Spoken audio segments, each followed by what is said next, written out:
Silat kalau di Amerika nama tetap silat atau ada Tetap nama? tidak silat. Tetap pencak silat, Nah, Pak? silat itu kalau keluar namanya tetap silat. Jadi misalnya pukulan ya tetap pukulan, nggak bisa diganti, nggak bisa tendangan jadi kick, nggak Nggak bisa. bisa ya? Jadi istilahnya tetap silat. Jadi bahasanya bahasa Indonesia.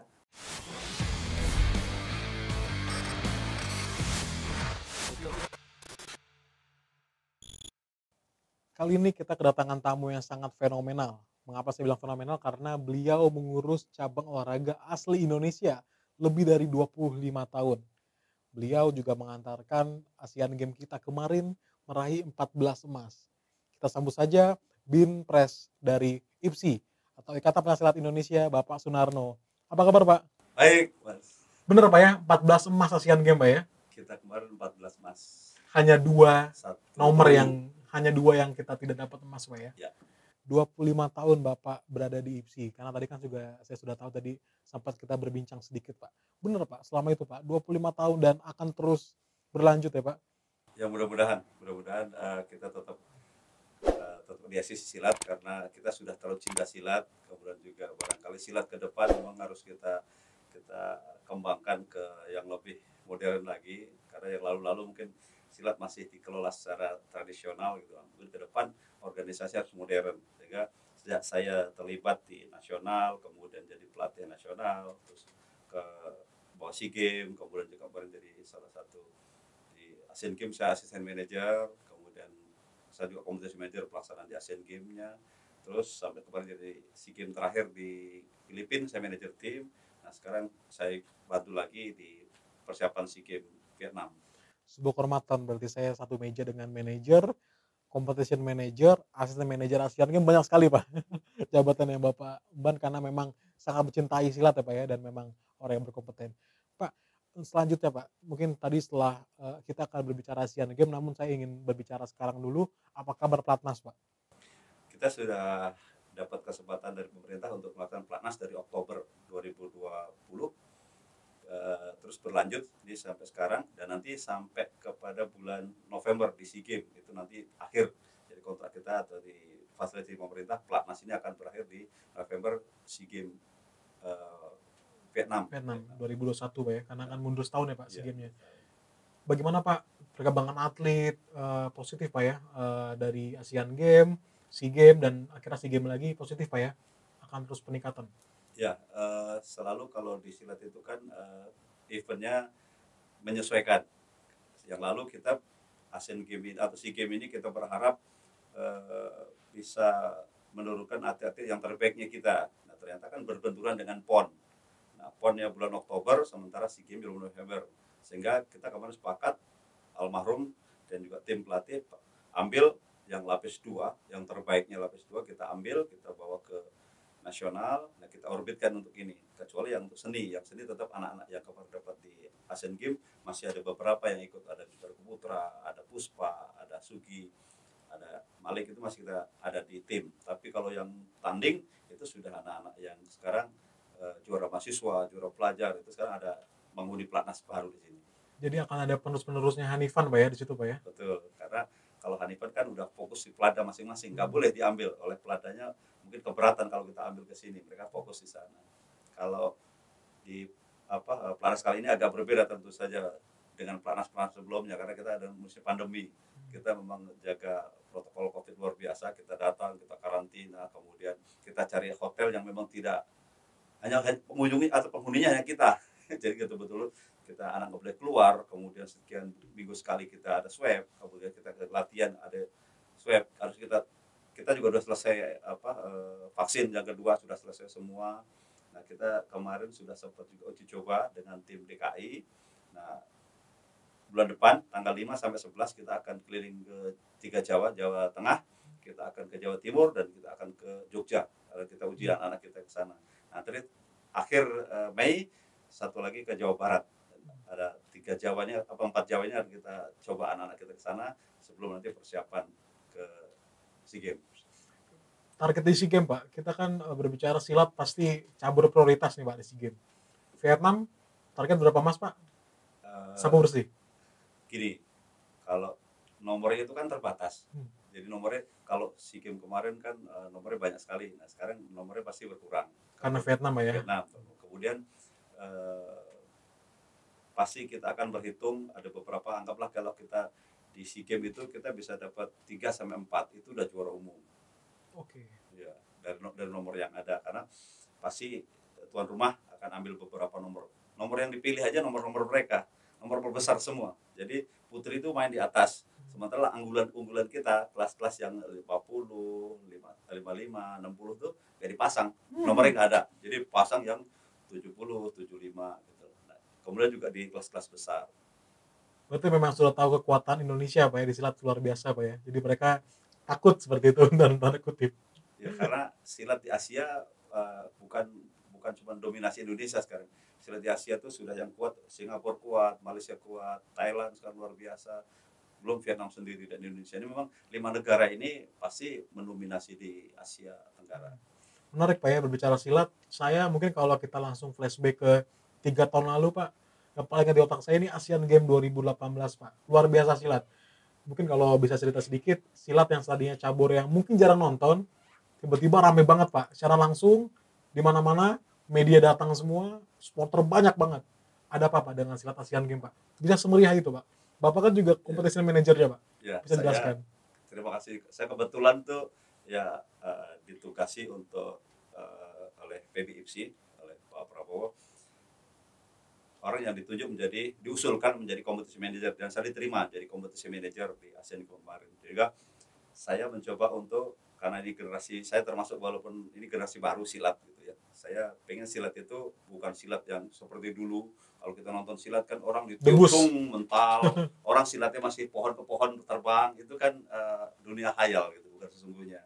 Nah, silat kali ini silat yang real, artinya memang silat kita coba untuk naik kelas. Istilah kemarin di saya itu di silat itu silat naik kelas. Biasanya olahraga kampung yang cuma dihampar di lantai. Nah, kemarin saya bikin pakai main di atas panggung, saya pakai lampu 1500 loop, kemudian pakai AC gedungnya, kemudian single seat kursinya seperti di GBK, kemudian saya buat VAR, saya bikin challenge. Jadi seperti bola, karena waktu bola kita coba, silat juga begitu. Begitu nggak puas, ada kejadian di lapangan yang pelatih merasa itu dirugikan, dia langsung angkat kartu. Itu langsung kita lihat, langsung ditampilkan di layar besar, semua audien lihat, oh betul, itu tadi pelanggaran, oh tadi sah, oh ini tidak sah, oh ini keluar garis ke dalam garis. Ini membuat silat jadi fair. Yang kedua, semua penilaian IT system, jadi nggak bisa bahan mata apa kayak kertas lagi, karena semua sudah digital, full komputer semua. Jadi itu nggak bisa akal-akalan, itu mulai dari drawingnya sampai pelaksanaan sampai hasil akhir tuh orang langsung melihat hasil di situ. Nah itu sampai pesannya Mr. Wei Sisong, salah satu vice presidennya OCA, minta kepada saya, silat tolong ada 3 permintaan. Yang pertama, mainkan silat di Padepokan, kamu punya rumah besar yang bagus di sana. Bukan di JCC Pak ya? Bukan, karena Mr. Wei Sisong di SEA Games 2011 dia lihat Indonesia ada silat di situ. Kemudian semua pakai IT system, digital system, kayak udah kita lakukan. Yang terakhir, wasit juri, dia minta wasit jurinya harus melalui fit and proper test. Tidak bisa orang misalnya kita minta Thailand, terus Thailand kirim siapa, nggak bisa. Kita harus dari by name. Oh silat terbaik apa, wasit juri terbaik Thailand ini, yang wasit Malaysia ini. Jadi udah kita yang terbaik, kita uji coba di prakompetisi. Nah begitu nggak ada masalah, itu yang kita tampilkan. Makanya kemarin silat itu dari 16 nomor kita tampil 14, itu memang real seperti itu. Kita nggak bisa jaga, nggak bisa kita, atau nggak bisa. Karena yang pertama kaitannya dengan bonus pemerintah yang luar biasa. Anak-anaknya main dengan motivasi tambahan on fire sekali Pak ya. 1,5 miliar, kemudian rumah, PNS, itu luar biasa, bikin orang nggak mau kalah. Siapa yang mau kalah kan? Belum dari daerahnya Pak Belum ya? daerah masing-masing. Daerah juga pasti support banget. Daerah, dari kabupaten kotanya, dari KONI daerahnya, ada mereka sabar seperti itu. Jadi dengan adanya tadi Bapak sangat detail juga menjawab banyak pertanyaan yang wah, kan tuan rumah Indonesia bisa segini karena memang atletnya Pak ya? Atletnya luar, kita TC-nya 2 tahun. Wah, jadi persiapannya itu di TC, waktu saya pegang itu 2 tahun TC-nya. Kita sempat TC di Ciloto, kemudian pindah persiapan ke Cina sempat beberapa bulan, kemudian ikut SEA Games, itu masih berlanjut, setelah SEA Games langsung TC Asian Games terus. Jadi total persiapan itu 2 tahun. Jadi wajar kalau seperti itu. Suatu hal yang karena sudah didesain Pak ya untuk persiapannya sudah sangat fokus ya. Kita Pak. matang sekali waktu itu. Sampai di pas pelaksanaan itu, pas di final itu, Master Besisong datang ke Langgang, sampaikan kepada saya, mana competition manager, begitu saya dipanggil, good job CM, yes sir, sebelah langkah kakimu sudah menuju Olimpiade. Saya tanya kenapa? Ternyata Pak, penyelenggaraanmu sudah lebih baik daripada teman-temanmu bela diri yang lain, baik taekwondo, karate yang ada di JCC. Gedung kamu bagus, pelayanan bagus, keluar masuk entertain luar biasa, dan semua tertib, tidak ada orang lalu lalang di lapangan. Itu ya pujiannya Mr. B. Begitu saya puas rasanya. Saat saya dulu masih sekolah, silat di pandangan anak-anak muda itu silat tuh pakai jurus. Seperti yang tadi Bapak bilang, sebenarnya silat tuh sudah lumayan modern, Pak. Kembali ke Asian Games 2018, Pak, saya masih teringat saat Hanifan dapat emas memeluk Pak Prabowo dan Pak Jokowi. Saat itu memang agak ada cerita khusus Pak di saat itu, karena memang mau pemilu. Itu memang direncanakan berdua itu datang atau dadakan, Pak? Semua dadakan. Yang pasti saya sebagai competition manager waktu itu, kita yang udah pasti hadir kan Pak Prabowo. Oke, Pak Prabowo tetap hari final yang kedua akan hadir gitu kan, karena akan mengalungkan medali segala macam. Kemudian pada saat baru main keberapa, tiba-tiba Bu Mega datang, gitu kan. Mbak Puan datang, gitu kan. JK juga datang, gitu kan. Nah, kelas kurang berapa jam, tiba-tiba dapat informasi dari Pas Pampres bahwa RI1 dari Pak Halim menuju Padepokan menonton silat. Itu luar biasa. Itu kita udah nadanya enggak, presiden enggak hadir. Hanya waktu itu udah hanya yang hadir yang ini aja kita. Ternyata begitu kurang berapa jam ada informasi dari Halim menuju ke Padepokan melihat final silat. Nah, ketemulah di situ, semua tokoh ada di situ. Itu udah direncanakan itu. Sejarah. Setelah itu ada itu nggak sih Pak perbincangan dari Pak Prabowo, Pak Jokowi atau orang di sekitar itu Pak terkait Asian Games, Pak? Di selesai acara itu semua ketawa-ketawa, semua gembira, semua happy. Pada saat turun dari Modio ke bawah kembali ke sana itu luar biasa. Nggak ada. Ibaratnya kita di lapangan tuh puas gitu karena bisa mempersatukan, ada wakil presiden, ada calon presiden, ada tokoh-tokoh politik lain itu bisa bergabung di situ jadi satu yang mungkin sedang panas soal politik, tapi begitu olahraga cair luar biasa. Gitu. Itu kita rasanya ikut puas, bonus tambahan. Bahkan komentatornya saya kalau lihat cuplikan di video Pak, komentatornya sampai bilang ya ini gitu, ini yang kita tunggu gitu, olahraga Pak ya, hanya olahraga yang bisa membuat saat itu dua kubu yang sedang pemanas bisa bersatu Pak. Pas selanjutnya Pak, kita berbicara silat, atletnya Pak sebanyak atau sepotensial apa Pak sebenarnya silat Indonesia Pak untuk dunia Pak? Kalau bicara pencaksilat dunia kita sudah jauh, kita sudah ada mapping kita itu ada 83 negara yang sudah ada pencaksilat. Nah, dari 83 negara, mungkin sekarang udah lebih nih, beberapa bulan udah lebih. Tapi yang terakhir tuh 80. Itu ada 3 klaster. Klaster pertama, itu sudah ada federasinya, sudah terdaftar di NOC di negara itu. Itu ada sekitar 20-an sekian. Kebanyakan dari Asia, Pak? Bukan, malah ada di negara udah. Kemudian ada klaster 2. Klaster 2 tuh sudah ada federasi, sedang proses untuk mendaftar di NOC. Nah, yang klaster ketiga ini sekarang sedang menyusun, ada beberapa mendirikan federasi-federasi. Selatnya sudah ada. Nah, harapannya kan pada saat nanti 2024, 2025 tuh 80 negara ini sudah terdaftar di NOC-nya. Inilah PR-nya kita semua. Karena selain cuman kita nanti harus ada minimal 70 sampai 80 negara supaya kita bisa ikut silat itu dipertandingkan di Olimpiade. Nah, salah satunya kan bukan cuma silatnya saja ada, tapi harus diakui di negara itu. Nah, ini ada PR, ini yang 29 itu udah clear masalah. Ada lagi yang sekitar 20-an sekian, itulah yang harusnya menjadi PR. Silat perlu dibantu oleh pemerintah melalui Kementerian Luar Negeri, duta besar Bapak kita di sana, tolong bantu. Oh, ada federasi silat misalnya di di Prancis misalnya, supaya terdaftar di NOC itu gimana? Tolong kami dibantu supaya gitu. Selain nanti dari teman-teman KOI juga bantu kita. Jadi ini perlu kerja tim. Makanya nggak bisa silat selama ini kan berjuang sendiri. Ya Pak Edi Nalapraya, Pak Prabowo ini kan berjuang sendiri aja. Nah sekarang ini kalau kita silat mau diangkat ke sana, ya perlu sentuhan masyarakat, atau pemerintah ikut campur tangan gitu. Gimana caranya? Kalau saya begitu sudah melihat mappingnya seperti ini luar biasa gitu. Karena di Eropa begitu berkembang. Kemudian di Amerika juga seperti itu, banyak pesilat. Nah, kita tinggal organisir, mereka jadi suatu federasi, daftarkan di NOC-nya. Ini PR-nya untuk bagaimana anggota itu terpenuhi. Persilat sudah juga kerjasama dengan beberapa lembaga olahraga dunia. Kalau kita harus terdaftar di sana, kita harus anggota dari WADA, Badan Doping, harus kita jadi anggota. Terus kita juga harus jadi anggota di sana. Kalau kita nggak di sana, nggak bisa. Nah, ini udah dirintis teman-teman, bapak-bapak kita di Persilat sudah merintis sebelum mengajar untuk menjadi anggota di sana. Dan semuanya dilakukan di Indonesia, Pak. Orang-orang Indonesia, Pak, yang berusaha untuk silat menembus ke ajang-ajang itu, Pak. Persilat itu anggotanya ada Indonesia, ada Malaysia, Singapura, dan Brunei. Tapi komandonya Indonesia, Pak. Komandonya Indonesia. Luar biasa ya. Mungkin juga informasi baru buat teman-teman yang di rumah, Pak, karena silat memang dari silat kita memang luar biasa potensialnya, Pak, ya, untuk bisa go internasional. Pak, untuk atlet sudah divaksin semua, Pak? Sudah. Untuk silat. Jadi silat sudah vaksin yang kedua sudah selesai.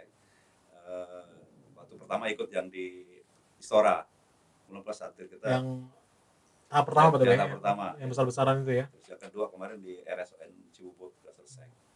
Kalau dari Taman Mini sendiri, Pak, bagaimana, Pak, untuk Padepokan? Banyak pasti saya yakin teman-teman di sini banyak yang belum tahu, Pak, kalau silat itu di Padepokan Taman Mini. Bagaimana, Pak, untuk Padepokannya, situasi terkini bagaimana, Pak?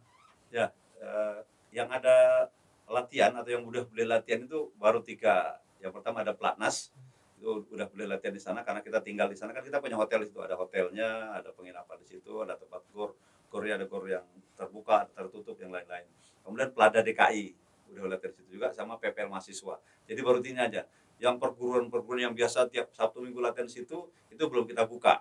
Supaya kita masih menjaga, kita nggak mau banyak orang, karena terus terang kita ini siapa yang ketular atau siapa yang terjangkit itu sangat, karena kita udah ngalamin juga beberapa atlet kita udah jaga sedemikian rupa, ternyata kena juga waktu itu kan. Iya. Karena memang kembali, Pak, ya, kita nggak tahu. Padahal udah kita makan, udah kita bersih, kemudian anak-anak nggak kemana-mana, kita udah, tapi ternyata tetap aja ada yang terindikasi. Saya pikir bisa dibilang tadi Bapak bilang silat sudah punya VAR, Padepokan sudah begitu istimewanya, berarti silat bisa selangkah lebih maju dibanding sepak bola ya, Pak, ya? Dibanding PSSI sebenarnya, Pak. VAR kita sudah melakukan VAR. Beberapa turnamen kita sudah melakukan, udah juara banget. Jadi bagaimana, Pak, silat sebenarnya untuk di Indonesia ini sudah bisa dibilang cabur nomor 1 mungkin, Pak, ya, untuk ya mungkin sejajar dengan bulu tangkis atau mungkin malah silat, Pak, sebenarnya lebih banyak medalinya. Gini, kalau kita ini kan yang baru sampai kepada Asian Games aja.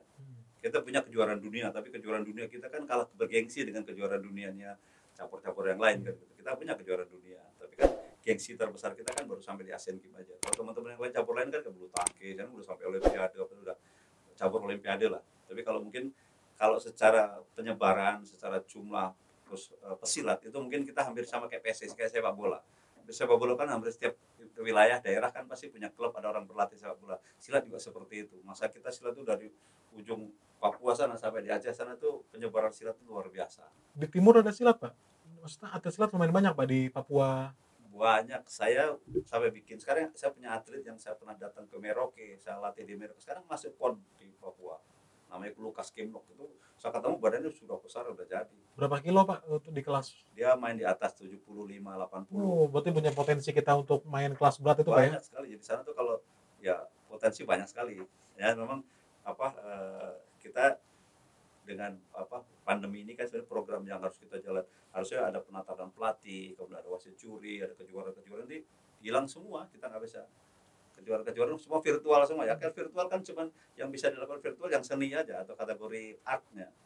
Jadi kalau seni kan mereka ambil video, kirim ke panitia nanti nilai, tapi penilainya live. Yang itu aja yang kita lakukan. Karena memang tadi mengapa saya tanya di timur atau di Papua teman-teman kita ada silat, karena banyak masyarakat yang menganggap silat itu masih olahraga Jawa Barat, Jawa, Pak, ya. Tapi seluruh persebaran sudah kemana-mana, Pak, ya. Di 34 provinsi itu Pemprovnya lengkap, sampai ada pengurus kabupaten kotanya juga lengkap. Benar-benar kayak sepak bola sebenarnya. Jadi kita udah punya pengurus sampai kabupaten kota. Bahkan kalau bicara perguruan itu penyebaran itu sampai ke daerah sudah ada.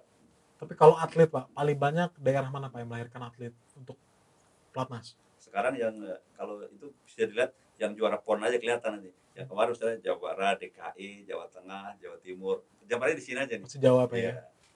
Luar biasa. Pak, sebenarnya saya ingin bertanya Pak, untuk silat Pak, apa yang kita dapatkan dari main silat Pak? Mungkin apakah psikologi kita kena, bisa dapat, mental atau seperti apa Pak? Nah, silat Kan ini banyak sekali nih Pak, contoh bahkan sampai spiritual Pak ya? nah, silat itu punya 4 aspek. Yang kita omongin ini kan hanya pencak silat olahraga Iya. sebagai prestasi aja, karena itu urusannya dengan pembinaan prestasi. Padahal di sana ada unsur olahraganya sendiri, kemudian ada bela dirinya. Kemudian yang nggak kalah penting itu untuk spiritual. Jadi orang belajar pencak itu sebenarnya belajar hidup, bagaimana melawan dirinya sendiri, bagaimana berhadapan dengan orang, bagaimana dia bersikap sama orang. Itu sebenarnya aturan-aturan dalam perguruan-perguruan itu ada banyak sekali. Dan sebenarnya makin asik kalau misalnya saya punya perguruan, saya pada pelajar perguruan itu sudah diajarin bagaimana saya berinteraksi dengan pihak lain, pihak luar itu diajarin. Setelah mampu baru saya dikasih keluar, dikasih sabuk, kamu jadi pendekar, berarti kamu sudah bisa mengembangkan ilmu di luar. Berarti benar-benar padepokan Pak ya, benar-benar diurus, diatur segala macamnya Pak ya?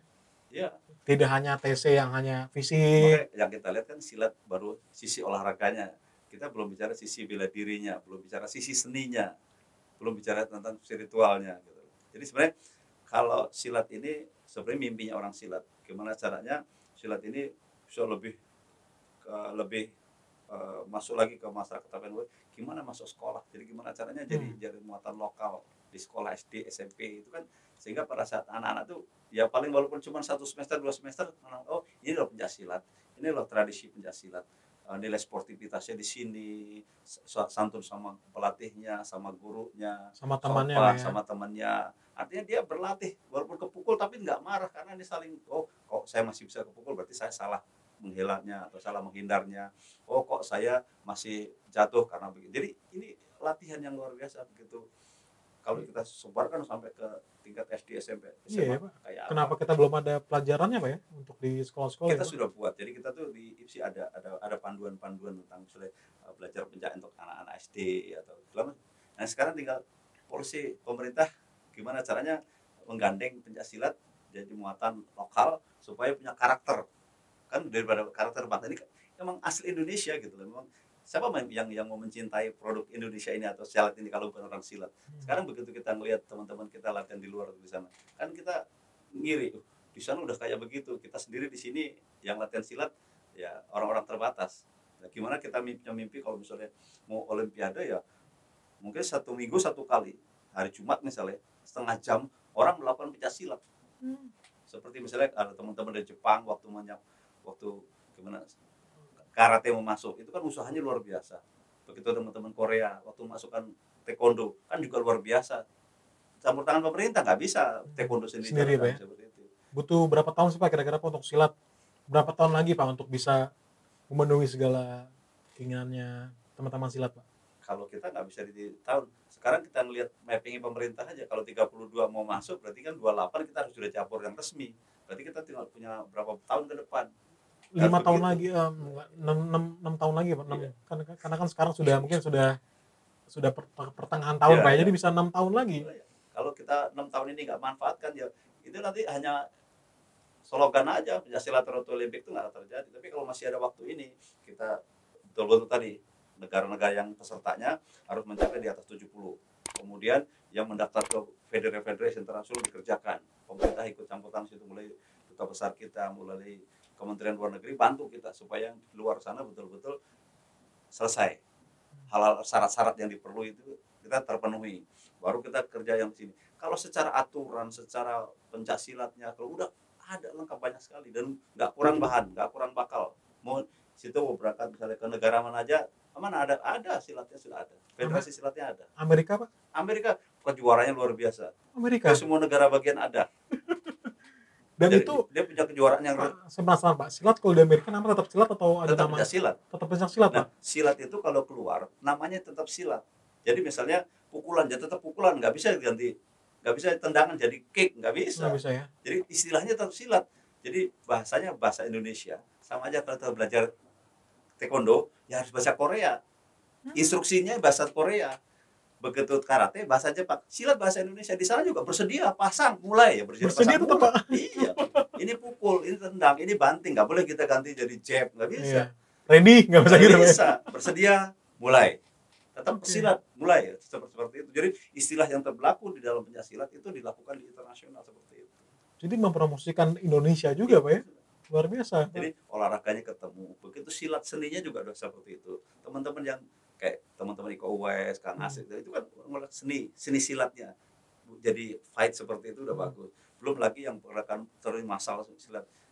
Saya dulu waktu kecil, waktu pembukaan PON, pembukaan SEA Games itu masih nari 1.500 pencaksilat di GOR atau di GBK. Pakai baju seragam semua, gerakan yang sama. Itu pelatihnya Pak Sipit. Itu saya masih ngalamin seperti itu. Nari, gerak silat bersama-sama tapi ribuan orang di GBK.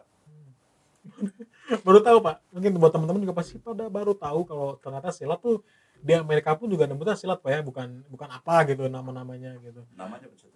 Dan perguruannya, maksudnya dia belajar dari perguruannya percaya diri, ya tetap percaya diri. Mereka belajarin merpati putih, ya merpati putih. Ada setia hati, ya setia hati. Ada nanti perguruan panglipur, ya panglipur. Yang di Prancis, kalau kemarin terakhir kita di kejuaraan di Belgia Open, itu guru-guru besar itu ya belajar di Indonesia semua dulu. Belgia, sampai Belgia juga. Kita Belgia Open itu udah 25 tahun. Bikin kejuaraan yang ke-25. Ini 20, tiap tahun, nggak pernah berhenti.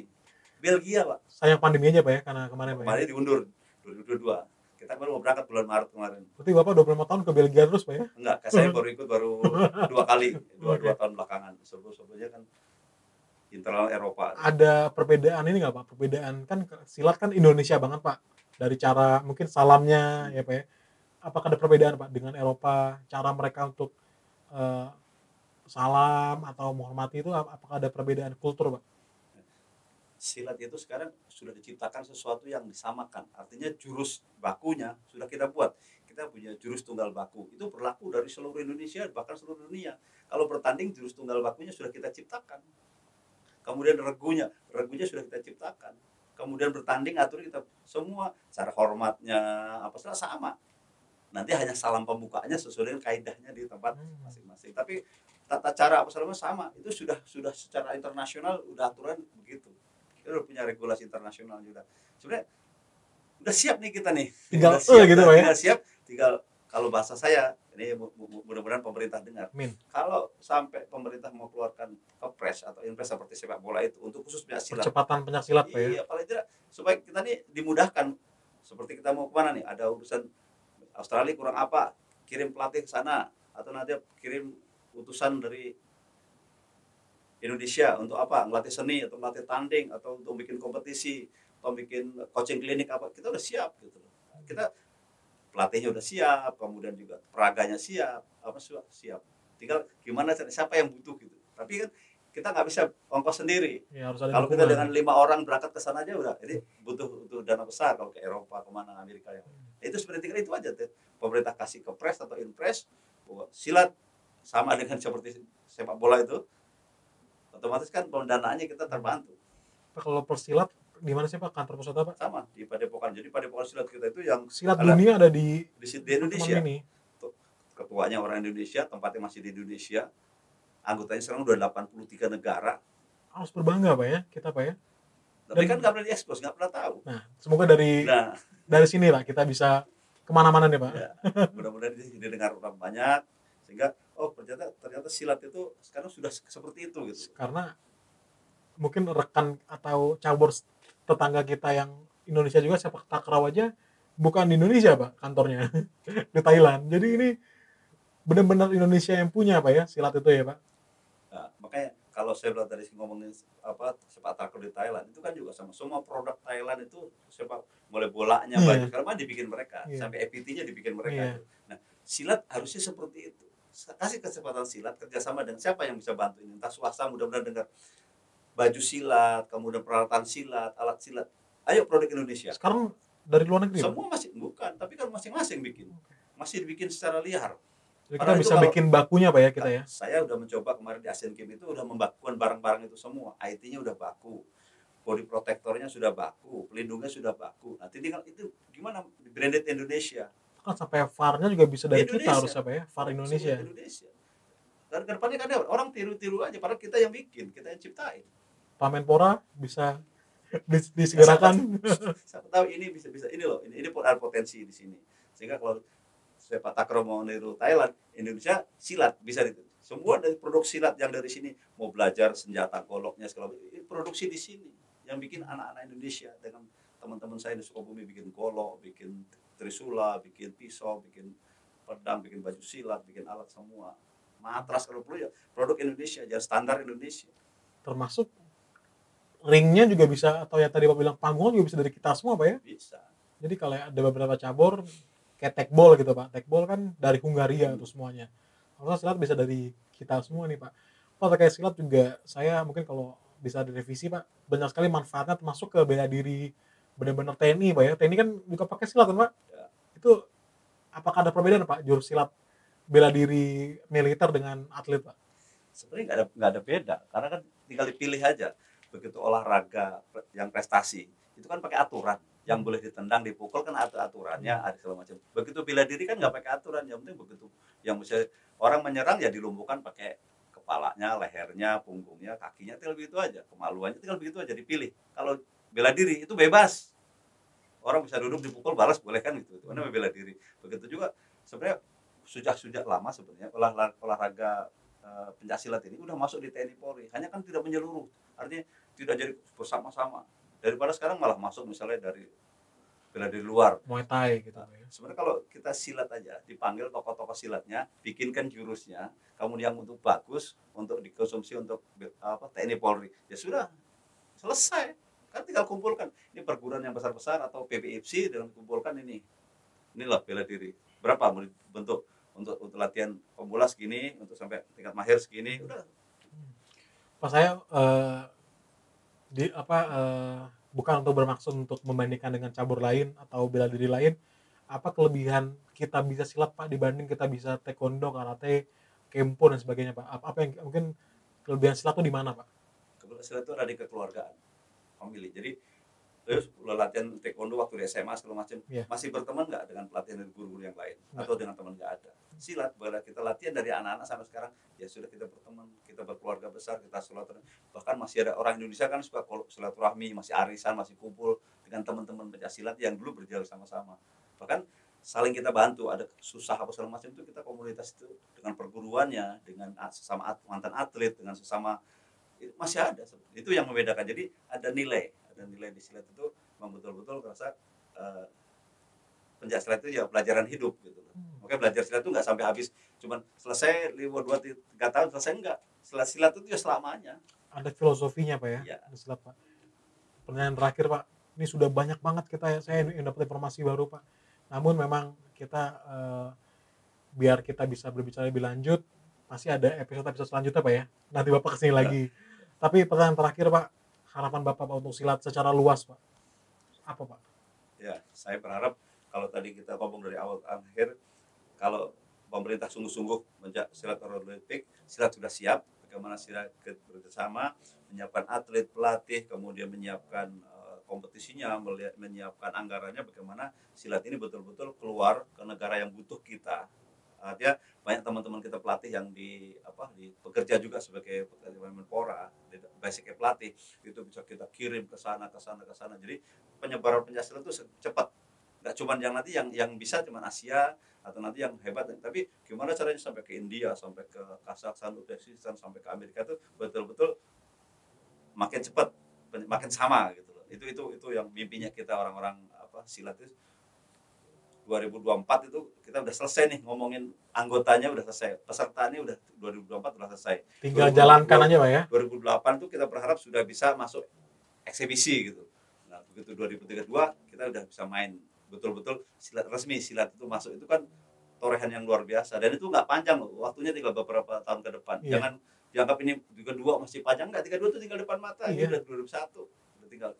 Nah kemudian untuk Indonesia barangkali kita juga masih berbenah. Jadi gimana caranya pencaksilat di tingkat kabupaten, kota, provinsi ini harus bergandengan tangan dengan pemerintah daerah kaitan dengan gimana caranya silat tadi bisa masuk sekolah, masuk perguruan tinggi, kemudian juga kompetisinya diatur. Ini kan kompetisi masih berantakan. Kalau misalnya ada kompetisi antar kabupaten, kemudian nanti atau provinsi, terus nasional, itu benar seperti sepak bola atau seperti cabur lain. luar biasa. Dan itu bisa terjadi karena setiap kabupaten kota ada pengurusnya, ada orangnya gitu.